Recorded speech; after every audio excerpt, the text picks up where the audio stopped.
Hey guys, so today is September 13th, 2013, and it is time to do the weekly vlog, and I'm actually on time because I'm actually doing it on Friday when it's supposed to be done, so yay me. Um, so to start off with, this is the fourth weekly vlog, which is super exciting, because I really think that I'm going to continue going through with these, and I've been trying to convince Sam to get in on it with me too, because I think it's a really fun thing to do. I think they're going to be fun to look back on too. So to start off with, I will start this week's vlog off and talk to you all about this. A couple weeks ago, I went up to the OBGYN's office and I signed a release form and I paid money to get my medical records. And I went up there and got them yesterday, and here they are. It's like I've got them all pulled apart right now because I was like, you know what? Even though I had to get these for school, these are mine. So I was like, I can read these if I want to. Like, it doesn't even matter. And when I read them, I was really frightened by them. Like, there was so much going on with my pregnancy and the reason for the C-section that my doctor did not tell me. And I don't know if he didn't mention it or, just decided it was best to not say too much because he didn't want to say anything until he was sure of some things. And maybe because he didn't want to frighten me any more than I was already afraid. Like, I was so scared to have a C-section. I was terrified, and I wanted to labor so bad. Like, I went over there thinking that I was going to get induced, and they did the C-section. So it was a really crazy time. So in looking at my medical records and some reports that he did, like after he had me cut open, I guess he kind of went ahead and poked around in there to try to figure some things out. And he did make some diagnoses about why things went the way they did with my pregnancy, and more reasons as to why I needed to have that C-section, why it probably couldn't have went any other way. And he confirmed CPD. And if you don't know what CPD is, I'm not even going to try to say it for you guys. Like, I will put the word right down here and you can see it. CPD is its abbreviation, but basically what it means, and it's really a rare thing today, and a lot of the times it's never actually confirmed, but in my case, he actually did confirm it. It's a really rare thing, honestly, where for whatever reason the mother's pelvis is too small, the baby is too big. There's something, that causes you to not actually physically be able to deliver vaginally. So with Abrielle, I wouldn't have been able to deliver her vaginally. So Dr. Peters says, according to his reports, that's what he thinks. That's his professional opinion, that even if I had been induced, the labor wouldn't have progressed and it would have ended up in a C-section anyway, just several hours later or whatever. He also made a diagnosis about the amniotic fluid and stuff, and it's another word I can't say. There it is for you guys. You all can look that up. But basically what it is, it's this low amniotic fluid. In the first and second trimesters of pregnancy, it can cause birth defects, and my fluid has been low throughout the whole pregnancy.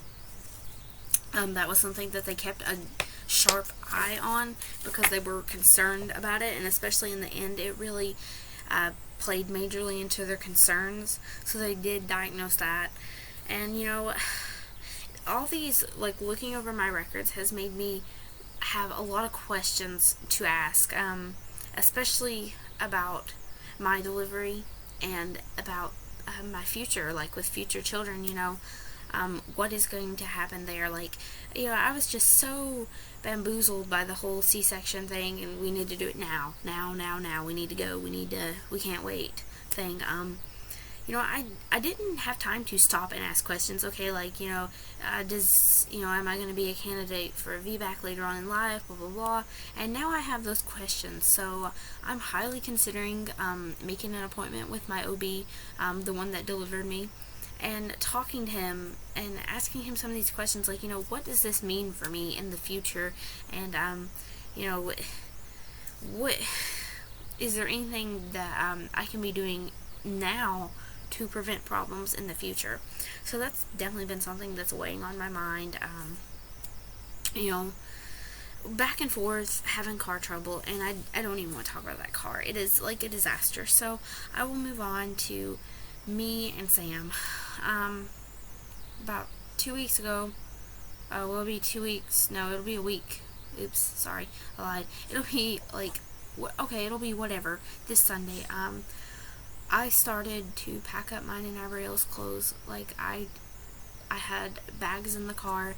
I was so over it, I was about ready to leave. And I feel like that a lot of the stresses, the pressure, it's put on me. Things don't always get done unless I do them, and I feel like I'm left alone on a lot of it. I work, I get up at 4 o'clock in the morning, and I go to work, and I work for until 10, and I come home, get home by 10:30, 10:45, something like that. And then I take care of Abrielle, and Sam goes to school all day because he's still in high school, and he comes home about 3:45, something like that.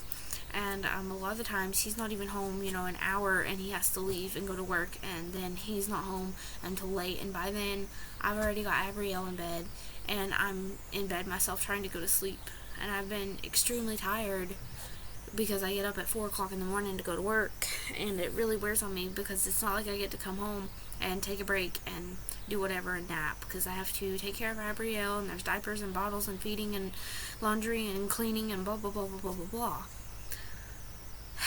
And I've been the one for the last few weeks arranging care for Abrielle, making sure that she has a babysitter. And so I was I told him, it's your turn. You call people, you make phone calls and arrange on what days is she going to be with who, because we have different people that watch her, and it's different days, and it's never the exact same thing every single week, so we have to plan that out. And Sam got mad at me and told me, he was like, well, I don't see why you effing can't do that yourself. And it was like the straw that broke the camel's back. I mean, these things have been going on since Abrielle was a newborn. There are so many nights when I got up all by myself and took care of her. After I'd had that C-section, we first came home, I was in so much pain, and I was trying to breastfeed, and that wasn't working, and he would just sleep through her crying. And I understand that Sam has school, and I understand he has work, but I just feel like I don't get any help around the house, and that I'm not appreciated. And I guess I feel alone in a lot of it. And so, me and Sam have talked about some things, and he's told me he will try to be of more help, and that he's sorry for making me feel that way. And just due to different things, I'm planning on moving out sooner than me and Sam had talked about. And I don't honestly know what's going to happen. I know, Sam cannot do anything until he turns 18. So I'm definitely going to stay here until he's 18. And then after that, I'm planning on moving. And, in the next, like a year from now, Sam will be gone pretty much most of the year of 2013. He'll be gone to basic and AIT. So he's going to be kind of, once again, I'm going to be kind of on my own, but, that has to be done. That's something that he has to do, and he's decided to do that, and I support him fully. And I guess, it's so complicated having a baby and being young and working and not knowing what you want out of life and trying to settle down into a family life. It's super complicated, and it's a hard thing to do. And I don't know how, I don't know how things are going to turn out in the end. I mean, I hope they all will work out and things will turn out for the best. I'm not saying that, like, we're going to break up. I don't see that happening. I feel like I could really use a more supportive partner out of Sam, I guess you could say. Like, I love him so much. I love him. I mean, if I didn't love him, I would have done things so much differently.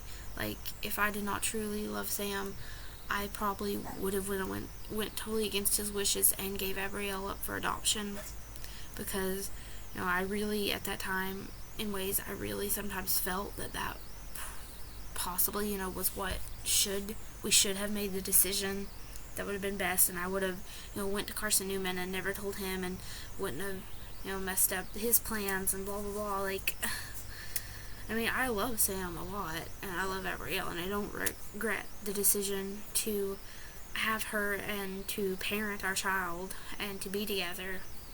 I get tired of feeling so alone in all of this, I guess, and to feel like that I am expected to be a superhuman, and I can't. No one can.